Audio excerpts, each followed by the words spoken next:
boa noite. O 3-1 está no ar e hoje nós vamos entrevistar uma grande personalidade da cultura brasileira, o ator e cineasta Zósimo Bulbul, que se tornou um ícone da nossa dramaturgia, do nosso cinema e principalmente um exemplo para todos os nossos atores, principalmente os atores negros, a partir de a sua obra, vamos dizer assim, com maior repercussão histórica e internacional, que foi o filme Orfeu do Carnaval. Participam dessa nossa conversa o cineasta Joel Zito Araújo e a jornalista Renata Moreira Lima, do jornal Copacabana. Antes de começar a entrevista, nós vamos assistir uma reportagem sobre Zósimo Bulbul.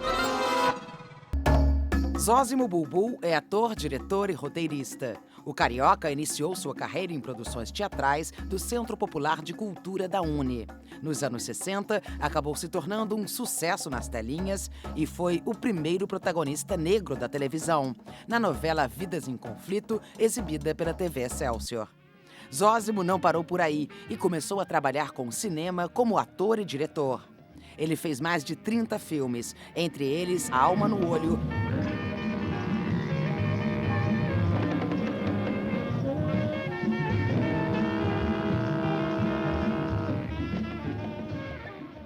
Terra em Transe.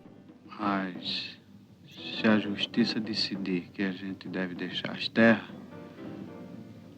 a gente morre, mas não deixa não. E Filhas do Vento.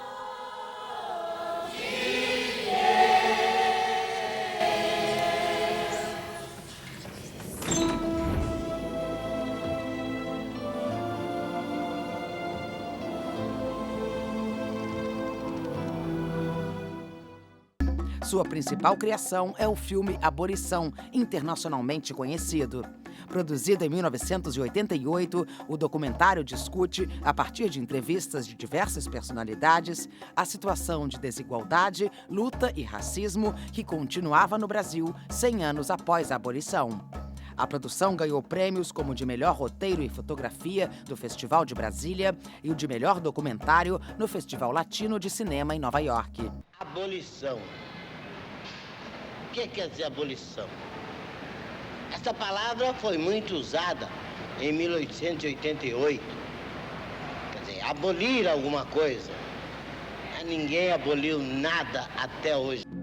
Em 2007, Zósimo realizou um antigo sonho e criou o Centro Afro-Carioca de Cinema, um espaço que exibe filmes de diretores africanos, afro-brasileiros e afrodescendentes, e onde são feitos encontros e seminários internacionais com o objetivo de difundir o cinema negro pelo mundo.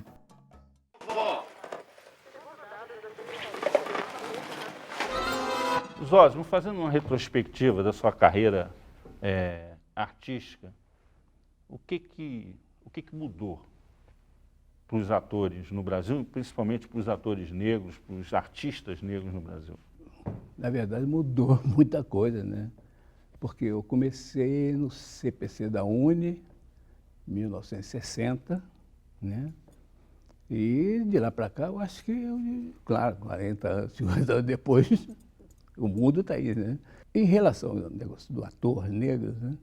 Isso me pega um pouco, porque nos anos 60 eu me espelhei, na verdade, já tinha um grande Otelo, né, que era uma figura ímpar, assim, né, era um grande ator, e todo mundo respeitava.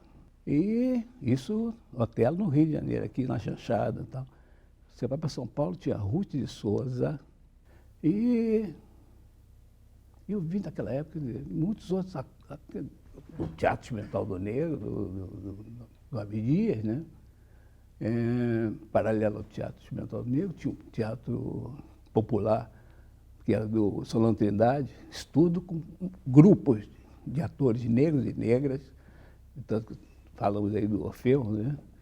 Quem viaja realmente para fora, naquela época, nos anos 60 e tal, é o grupo do Solano Trindade, um grupo mesmo, que vai se chamar depois Brasiliana, que ficou anos, né, fora do Brasil, representando o Brasil, que depois, mais tarde, deturparam e deu aquele negócio de oba-oba. Mas, na verdade, o teatro do Salão Trindade é um teatro pernambucano, de raiz, né? Não tinha muito, como dizer, aquela coisa grega, europeia. Ele tinha um teatro que ele buscou realmente... Muita poesia também, né? Muita poesia e muita, como é que é? Popular, né? Aquela coisa da cultura popular mesmo, negra brasileira, que ele conhecia bem, né? A pesca, o maracatu. Aliás, eu acho que o Teatro do Solano Trindade é uma história do teatro brasileiro que ainda não foi contada, que o pouco conhece.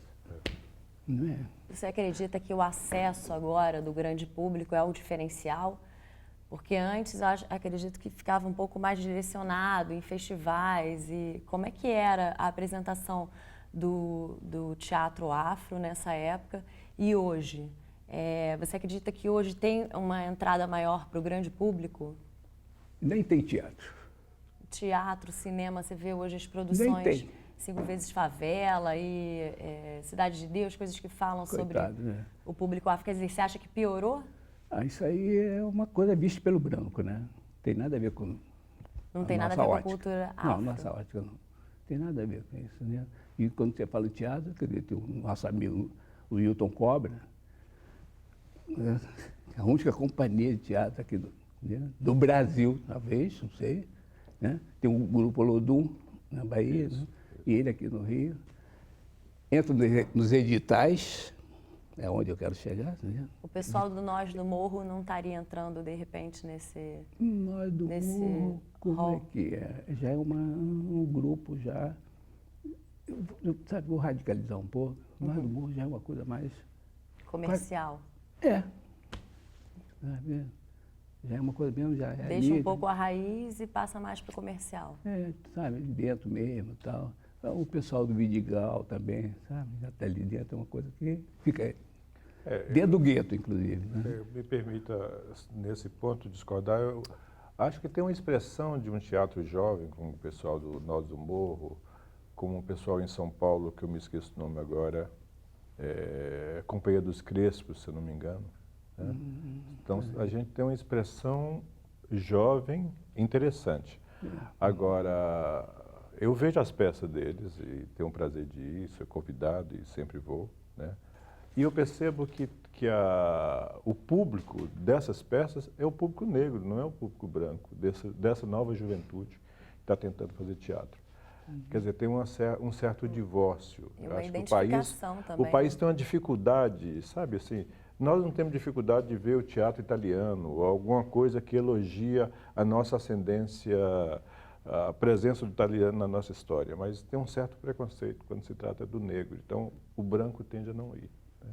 Isso é uma pena, eu acho uma pena. Até completando no seu filme Abolição, você mostra que a escravidão não tinha sido realmente abolida do país até 1988. Como que você vê até hoje? Né? De 88 para cá mudou alguma coisa? Porque, pelo que você está dizendo, ainda tem dificuldade de mostrar a cultura afro, tem dificuldade nesse sentido. Então, aconteceu finalmente a libertação dos escravos ou a gente ainda está nesse processo? De 88 para cá, né? 100 e não sei quantos anos depois, eu, sabe, não sinto realmente, sabe, é uma coisa que não houve uma discussão, sabe, exatamente. O que é? Dia 13 de maio, ela assinou a lei, que dizem que é magna, não sei o quê, sabe, mas o pior foi dia 15 de novembro de 89. É aí que ninguém parou para esclarecer esse negócio, sabe? Aquela república, que foi um golpe militar naquela época já, né? Em cima da monarquia, os militares que fizeram a república sem o povo. E quem é o povo? 70% eram os ex, né? Eram os africanos que estavam aqui. O índio não se fala até hoje. Né? O índio não sei. Né? Eu estou falando de 15 de novembro, porque isso, até hoje, sabe, Joel?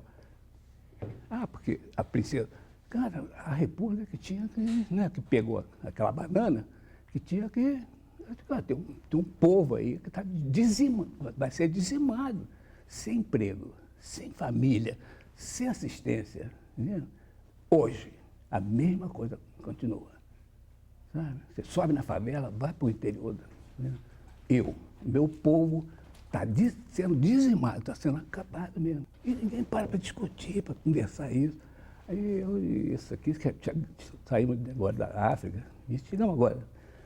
Aí o africano está conversando isso. Como é que vocês conseguem viver? Vocês pretos brasileiros, como é que vocês conseguem viver? Vocês não tem que reagir a essa coisa, sabe? Nós somos muito analfabetos, passivos, não é? Sabe, não tem essa reação, precisamos dar uma reação nesse país, sabe? O índio, eu vou deixar o índio, vocês um dia entrevistarem o índio. A década de 70, e nesse sentido tem muito a ver com a história do Zósimo, foi, até a década de 70, você tem grandes nomes nacionais que se destacaram, né? Negros, que tinham dificuldade muito grande com a sua negritude, que não gostavam, que não, enfim, que praticamente negavam falar sobre isso, né? Eu acho que, inclusive, a novidade do Zósimo no cinema, e a minha admiração do Zósimo nasce daí, quer dizer, eu e o Zósimo somos grandes amigos há mais de 10 anos, mas a obra do Zósimo eu já conheço há bastante tempo, e na época que eu estudava cinema, eu tive essa admiração que o Zósimo, quando faz um filme chamado Alma no Olho, ele se destaca na história do cinema brasileiro, né, como o primeiro cineasta negro que se assume como negro, que sai dessa maré de só querer ser brasileiro, porque eu acho que a pressão que nós temos na sociedade brasileira é o seguinte, é de nós negarmos a nossa negritude. É como eu falava antes, ninguém nega a sua ascendência italiana, a sua ascendência espanhola, a sua ascendência alemã. É até objeto de orgulho.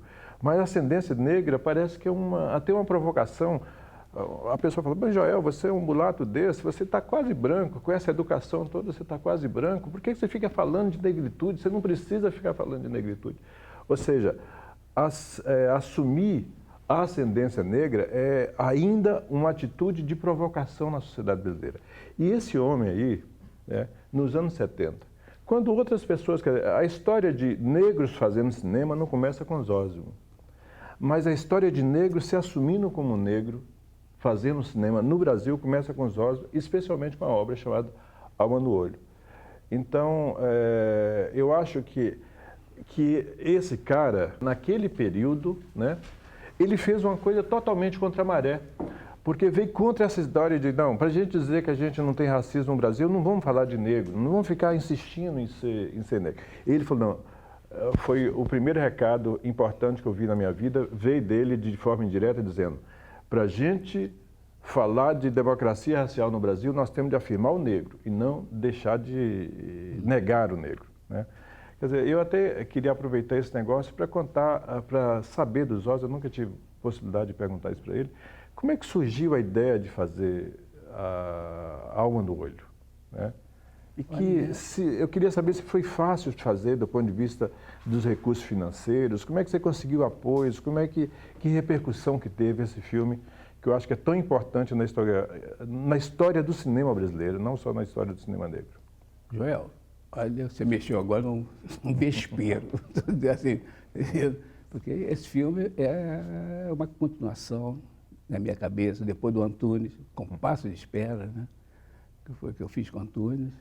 É um filme até hoje marginalizado. Um filme maravilhoso. E quando eu terminei de fazer o filme, o Compasso, que mandam naquela época, né? Embrafilme, já tinha que ter um serviço de censura, né? Mandamos o filme para censura e o filme ficou preso. Preso mesmo, né? SNI e tal. Né? E ali me deu uma... Cara, não é possível. Por que o filme ficou preso? Porque o meu personagem, no Compasso de Espera, eu sou um comunicador, eu sou uma pessoa de comunicação numa agência de publicidade, não é isso? não sou um escravo, não sou empregado, eu sou o. Né? E os militares dizem, cara, você está inventando uma roda aí. Isso não existe no Brasil. Disse, mas vai passar a ter. Entendeu? Os militares diziam que não existia racismo, é isso? Você era o dono da agência. E aí não podia ser, o negro não podia ser dono da agência de publicidade. E namorar, inclusive, uma menina que veio pedir emprego, branca, 400 de São Paulo, não é isso? E que nós temos um caso. Né? Interpretado pela Renée de Belmonte, que nasceu praticamente ali nesse filme. Esse filme, sabe, deu um nó na cabeça. É maravilhoso. Que foi aonde os militares foi que me chamou a atenção. Não existe isso. Como é que não existe?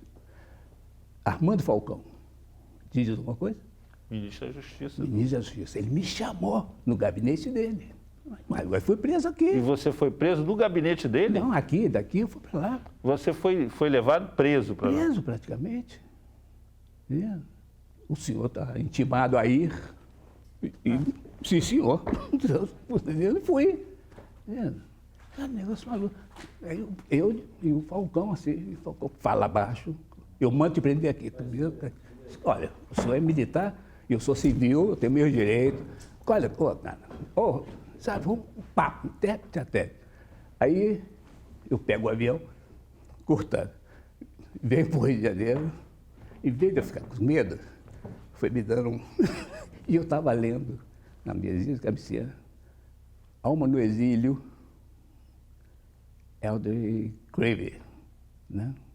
Um preto americano, que acabou de dar um livro desse tamanho, Alma no Exílio, que era aquela coisa a formação dos Panteras Negros americanos e tal, vocês quanto que ele era, um daquele. Eu disse, cara, o Alma no olho. Eu comecei a rabiscar. Eu tinha a sobra do filme, preto e branco do Antunes, e sobrou uma lata de filme. Ah, foi feito com sobras do filme do Antunes Filho? É ali, eu não comprei. Eu tinha 10 latas de filme. Né? E o que eu ia fazer? Vender? Não. Aí comecei a elaborar. Né? Como é que é o enredo desse filme? Ele que pode contar. Não, pois é, o filme, ele é um filme na linha experimental. É história, é um personagem único, né? Eusódio dirige a si mesmo, né? É um negro tentando se libertar dos grilhões, né? Da escravidão, né? Então é meio balé, sabe? É meio, sabe? Mímica. É um filme absolutamente de vanguarda, hein? Quem me deu a possibilidade de digitalizar esse filme foi o ministro da Cultura, Gilberto Gil. Outro qualquer branco não ia deixar. Quando eu falei com o Gil disse, não, cara, isso aí eu sei que é da maior importância. Cara, eu estou perdendo a película. Aí digitalizou. Bom, esse filme ficou pronto, né? O Alma no Olho, esse aí. Né? E eu fui outra vez, olha aí, mandar a cópia para a Embrafilme para fazer a censura, que tinha né, livro, música, qualquer coisa naquela época tinha que ter um cartão de censura. Eu mando para a censura. Foi a maior ingenuidade da minha vida. Eu era reincidente. Foi censurado também esse filme? Uau! Cara, esse filme perderam, foi preso mesmo. Esse olhos, irmão. Que símbolo é esse? O que você quis dizer com a corrente? Nós vamos fazer um intervalo e daqui a pouco você conta para nós o que você quis dizer com a corrente. A corrente. Até daqui a pouco com 3-1 na TV Brasil, entrevistando o ator e cineasta Zósimo Bulbul.